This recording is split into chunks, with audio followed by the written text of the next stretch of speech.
Thriftalicious, what a great name, great concept, but it looks like there's some challenges in there. Why did we pick that? One of the most important pieces is they're operating out of a big space right smack in the middle of Market Street. It was empty for a long time before they got into it, and we certainly don't want to see it empty again, just for the overall viability of kind of the main street area. Not only that, but they live with their family above this business. I mean, they're raising 4 kids and a family that has some special needs. They couldn't be doing all of that if they were having to go out and work more traditional jobs. And I think that's one of the most incredible pieces of being a small business owner. It's certainly a ton of work, but you get the opportunity to build your life in a way that makes sense for you. So this is definitely about keeping the business downtown, but it's also about making sure that a young Wabash family has a chance to thrive. Small towns across the country are fighting for their survival with the odds stacked against them. But what happens if we join that fight? If we dedicate a little money, a lot of experience, and thousands of hours of work into one small town, focusing on the businesses at the heart of their main street. Nearly 10,000 people wrote in to tell us about their favorite community, and the country voted for one winner. Now, marketing expert Amanda Brinkman and her team at Deluxe are going to work for the people of Wabash, Indiana. And they've brought along entrepreneur Robert Herjavec to help revitalize the town. Every episode, we're working with a new small business to see if we can change the odds. If together, we can start a revolution.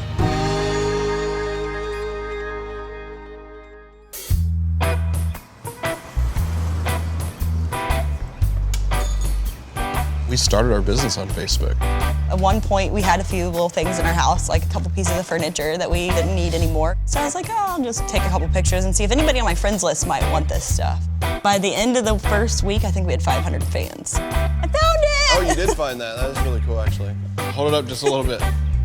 It became a job. Like, we hunted stuff, we looked for stuff, we auctioned, we bought estates, found a fish. We outgrew our garage and it overflowed into our house and Garage, our house, my grandma's garage. Our vehicles. Yeah, like it was just wherever everywhere. we could put it. So we decided we need to get into a physical location. Walking around down here and we decided, you know, hey, we want to be downtown. There you go. Games and toys and furniture are probably the 3 things we sell the most. First 6 or 8 months, we didn't sell video games, but like, I always wanted a game store. Now the games and toys are essentially half of the building. It's his hobby gone wild.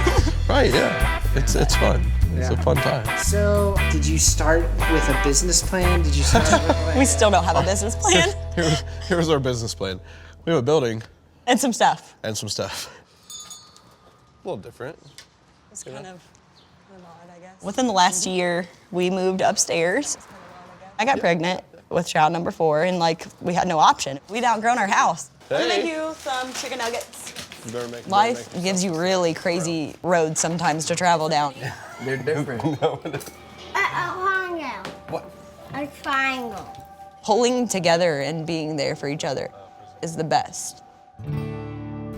We met at a school dance in like 6th grade. I think I was like 12 years old. We were kids. We met and we've been together ever since. We had a child very early. That completely changed our lives. We got responsible. Yes. we, They did. We learned how to do it. We learned that there was a person that depended on us, and we wanted to make him proud. Lots of people that knew us then would have never guessed that we could have made it. But after that, we got married and had more kids, and here we are. We have Hendrix, he's 6. He is on the autism spectrum and has sensory processing, so making life comfortable for him can sometimes be a challenge, but we make it work. Some people look at us like we're crazy because we're toting around like 4 kids at this rummage sale or this auction or whatever, and it's like, this is our normal. Even Hendrix is going out to sales with us. And like, it's cool to see him be interested and like they're learning. I hope we're raising 4 entrepreneurs. I mean, I hope that we're establishing like hard work pays off. Yeah, you're gonna fail sometimes, but because you're failing doesn't mean you're a failure. Aaron and Tracy are extremely resilient. They have been through so much together, and they've managed to come out the other side as such loving people. But they're also quick to admit that there's a lot they don't know about running a business. So I'm meeting up with Tracy and Aaron to try and get an idea of where we can start to help. And there's no school today, so we're meeting at the park where the kids can come along. Is the commute to work terrible? 8 seconds. 8 seconds. 10 on a bad day. If you're late for work, do you say like, oh, just traffic on the stairs? No, It just took longer. We can't even use that one anymore. It's like, but most of the time we're there, so that's good. How often is the shop open? Noon to 6 are our normal hours. Usually in the morning is when we're out either trying to find things, going to auctions, things like that. Reorganizing the store. Yeah. Do you feel like the business is what you want it to be? Is it? I mean, we're not in any worse position now than we were before, so it's nice to not have to work for somebody. I mean, other than my wife being my boss. It's nice Which to not she would have be to work. anyway. Yeah, so. she would be anyway. So, But sometimes when you work for yourself, you work 24 hours a day. Yeah, it doesn't ever stop. Like there's been times where I've spent the last of what we had to buy more stuff to sell. So it's like that's a very real stress for us. We want to be better. We want to be better. Just talking to Aaron and Tracy, you can hear how stressed they are about raising 4 kids without any financial cushion. But I think there's another part of their story. Those kids are getting to watch their parents do something they're passionate about and figure out how to make it work even when it's hard. And to me, that's invaluable. We didn't have a budget. We didn't have capital to start with. We just kind of went with it. But we didn't have a sign for a long time. When we first started, we'd go all day and not make a dime. There's been times, even recently, that our gas bill got shut off, and that's scary. Unfortunately, today I just can't buy it because we've spent so much money today. My worry is disappointing customers because, I don't have a bunch of capital, so what if they come in with a $2,000 lot? I can't buy that. For most business owners, when they're stocking inventory, they can pretty much know what they're getting. But for Aaron and Tracy, they're going and hunting for every single item they sell. And it's impossible to predict what they'll find or how much it will cost. It's a huge amount of work to pile on top of actually selling and operating the business. I feel like we could be doing a whole lot better if we just knew the right steps that we needed to take from here on out. I want to be able to make money that we can live and be okay and maybe have an employee or two. Kids have some money for college or whatever they decide to do in life. Right. We do what we do because we like it, but it's for them. It's so we can spend time together with them, so we can teach them that hard work does really pay off. Not to give up when you are, kicked down, but just keep going. Absolutely everything we do is for them. And I want nothing more in life than to make them proud. I think you are. Can I hug her? I need to hug her. Thank you. You kind of fall in love right away with Aaron and Tracy, and just watching them with their kids is easy to see what natural parents they are. We've got to find a way to get them a little bit more financial breathing room. So I want to bring Robert into the store for a look at the numbers. That'll give us a really good idea of exactly where they stand. And then here we are, Thriftalicious. Good morning, guys. Hi. How are you? Pretty good. Hi. Aaron, this is Robert. Aaron, Robert. This is Tracy. Hi, Tracy. Nice to Jacoby. meet you. Jacoby. Hi. Jacoby, how are you? This is awesome. This is awesome. If I wanted to buy a video game and I walked in here, I would be on sensory overload. That's awesome. Oh, I used to play this all the time. I love this game because you crash and you just kind of back up a little bit. Yeah, just Nothing really happens. Maybe this is where I got my driving from. This was the hottest car in the world at the time because Magnum PI came out. Oh man, I was Didn't you 3 love years Magnum? old. I was 3 years Thanks, old when this Aaron. came out. Yeah, me too. I was 4. Boom! Nice. Okay, so 2010, you're selling stuff. 2011, you say we need more space. You opened January 2012. What were your sales that year? $41,000. Okay. What were the online sales? I don't know because we were You just doing weren't online. tracking it. 2015 was 84,000. 35,000 of the 84 was online. Okay. On that, what were your costs? How much did the business make? Ooh. Ooh, that's a good question. We don't know that number. We don't. What was your taxable income? I guess is another way to say it. Let me have a look. Yeah. Just asking a few basic questions of Aaron and Tracy, it makes me very nervous how little they know about accounting. And I think that's really common for people when they start a business, but it's something you've got to learn really quickly if you're going to stay in business. So this is for 2015. You took in $84,572 from customers. Your cost of goods was $27,499. The next line is your gross profit, Okay. which is $57,000. Okay. So that's your income. But you had supplies, taxes, travel, Remaining inventory and stuff like that. Yeah. and then you're left with $13,000 on which you pay tax. Is that then what you have left then to support your family? So you've got to understand your numbers in a bigger way. At $13,000, you got to make more money. You have to grow your sales or cut your costs. That's it.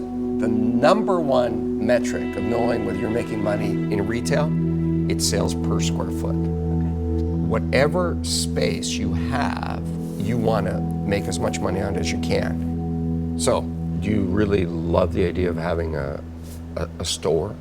Yeah. Yeah. You do? I like the customer interaction and everything. Okay. You got to reduce the space. It's just too big. It's your single biggest cost. Yeah. Utilities, everything. So like decrease the amount of space that we're using? Well, Rent it out. You could think about the space as an asset and renovate it so that you can rent it out, and it's a reliable income. It's a monthly thing you can count on, right? So You're worried about it. Are you open to the idea?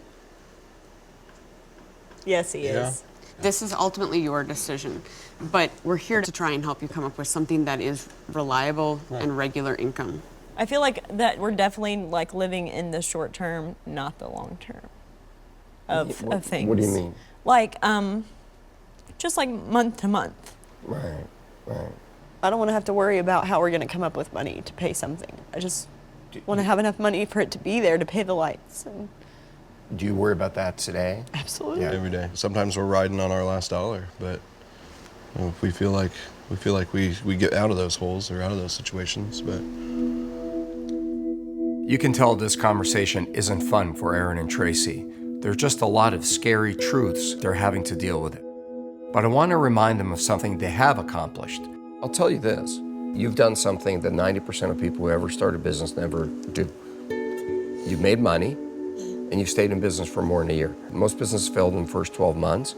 The ones that are left, half of those fail in the next 3 years. Okay. Other thing is, you should never be embarrassed about what you don't know. I used to go to meetings with fancy accountants and lawyers, would use these terms, and I feel like an idiot. And I think it comes from my parents. In my family, nobody ever talked about money. We didn't either. Like Aaron and I didn't grow up learning how. We left home at 16 and 18 years old and just figured it out. But we've made it somehow, you know? I realize it's scary. I know that we're talking about big things, but after everything you've gone through, this should not scare you at all. You've come a really long way. Absolutely. You should be really proud of that. some of it's scary and like some of it's not necessarily what you want to hear, but we're going to take their advice and kind of go with it to see what happens. I mean, Life's about changing, you just gotta adapt. So we're just gonna change and adapt like we need to do, so.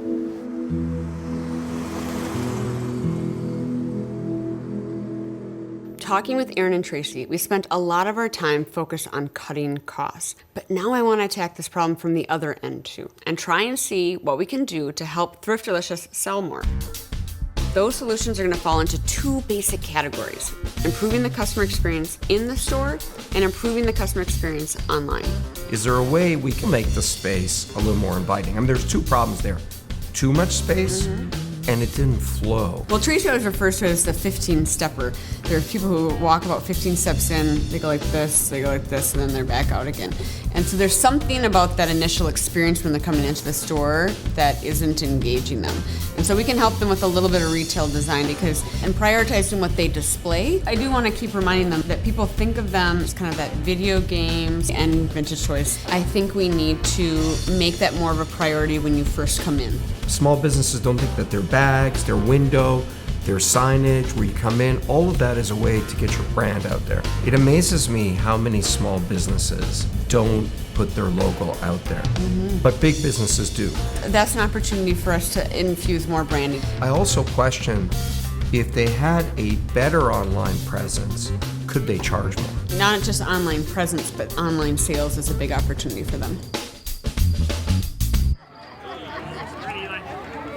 Let's go, Cubs! Woo!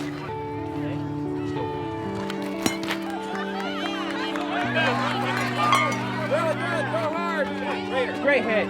Great hit. So we thought long and hard about, do we want to be landlords? Do we want to split this space up? I think what we've decided is not to split the space, but split the space, if that makes any sense. Yeah, I think what we've landed as we aren't interested in becoming a landlord and all that. So we're not going to do that, but I think what we're going to do is just kind of condense the space that we are currently using and maybe utilize the other space in another way. It's a bummer because we really like this idea as a way to generate some consistent income for them, but ultimately they're the boss. It does mean, though, that the marketing piece of this is all the more important because our only option remaining is to increase sales. But I know the Deluxe team is the right group for the task. Our team has completely fallen in love with Aaron and Tracy. We know that they put their heart and soul into this business, but they're living day to day. We're invested in trying to help them create a more sustainable business going forward. Okay. One of the things that we saw right away with Thriftalicious is they needed some help with merchandising. So we brought in who we think is the best in terms of retail strategy and retail design, and that's Fame. This is Megan. Hello. They understand what it takes to really design the flow of a retail store. And then we look a little bit at the customer journey. There's lots of things that make that up, but the product placement.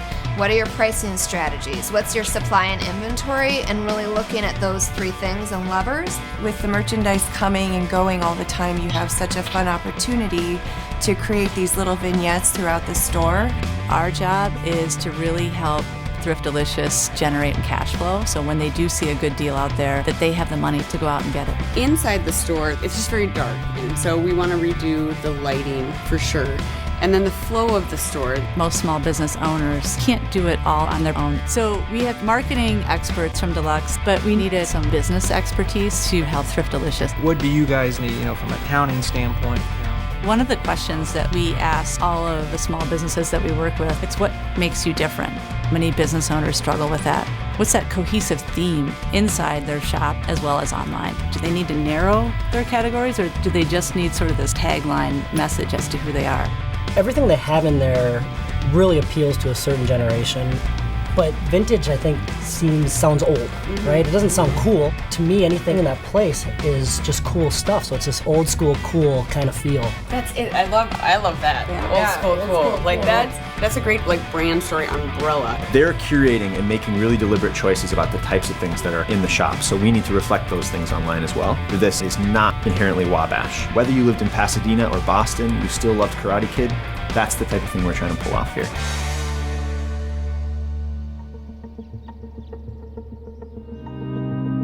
I think in the case with many small business owners, you have to walk this fine line between understanding that you have to run a viable business and you can still care about your community and the people that you serve and the heart of your business. And we certainly saw that at play with Thriftalicious. I think they lead with their heart a little bit when it comes to business decisions versus and what can I turn a profit on. For Tracy and Aaron, it's finding that balance. They are providing for a beautiful family that is very reliant on this business being successful. And that's heavy. To be honest, I worry a little bit. The stakes just seem so much higher here. Hey. Hi, guys. Hey, how are you? Well, we couldn't wait to get back and see some of the changes that you've made. We've changed some stuff up. Yeah. Got You some new notice lighting how installed. bright it is in here? It is very bright. I love our new The lighting. lighting more energy efficient too, right? Yes, So much it'll more. save money over the long run. Yes. What else is different? We can actually show you guys. Having that outside person come in and being like, listen, there are some things that you really need to change. It's a huge deal. And so we are trying to make those changes but still stay true to ourselves. The main thing we've added is a play area. You had suggested that we do something different with our space. And so make like a little gaming lounge area or even host game competitions. I love the idea of competitions or kind of charging for almost like a membership. Doesn't that defy the purpose of selling the kids the games? Part of it, though, is just for a place for kids to come in and just kind of hang out. And mom's looking around or dad's looking around. Like he didn't come in and he's like, oh yeah, the game area is great. It wasn't like that. But it's not a bad thing to disagree on things. Like you learn the most when you're talking with somebody that you don't agree with sometimes, because then it makes us talk together and question. Yeah, and I think there's a happy medium, but Robert's number one focus is probably business. Our passion's people. Our customers, our friends, and our fellow downtown business owners, those are super important to us, and I think that come before the business side. Well, I like the idea of like creating an environment where people want to come and spend time. I think that's true to who you guys are. I think just channeling that passion as well as narrowing the focus, getting to know their numbers, and then thinking about the space in a more strategic way, I think will help them run a successful business that they actually care about.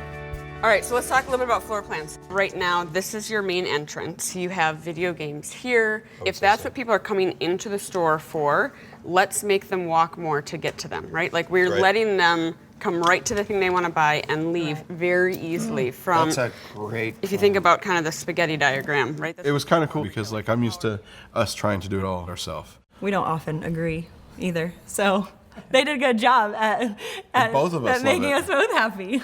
So let's talk a little bit more about branding. It actually has a lot to do with, thank you. I bring Robert along to carry my computer. And please. He's been taught well. Is this the current site? Yeah, okay, so this is our current site. So Which isn't it's kind of a non-site, right? The team at Deluxe has been working really hard. Your new site that we've built for you. Oh, that's so cool. All right, so this will be your homepage. So discover old school cool.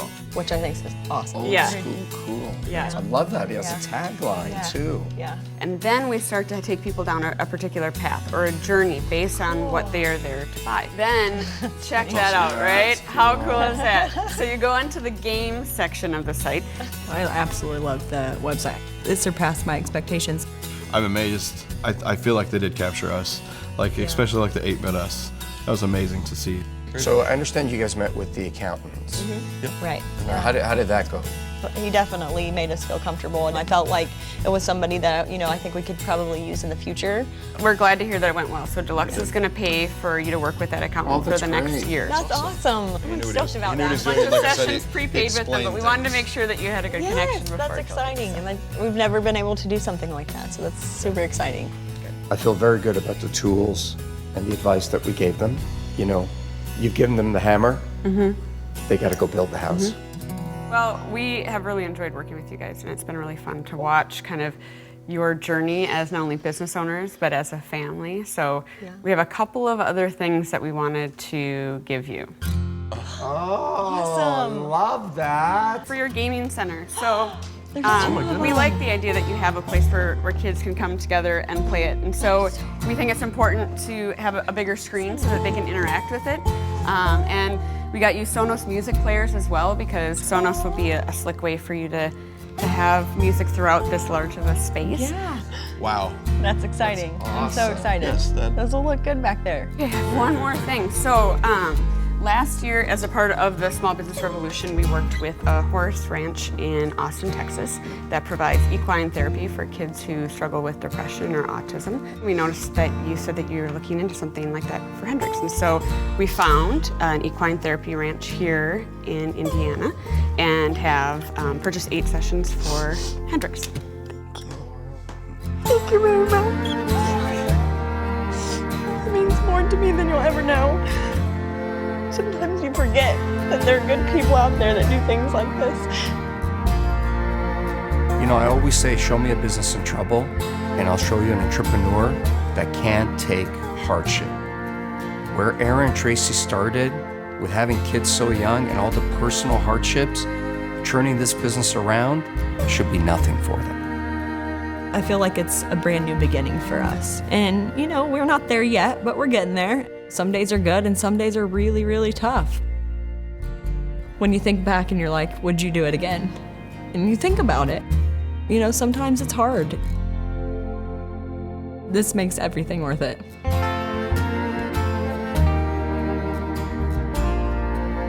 Join us next time as we visit the Eclectic Shop. They're doing a great job of providing opportunities for local artists, but we need to make sure that they're taking care of their business as well.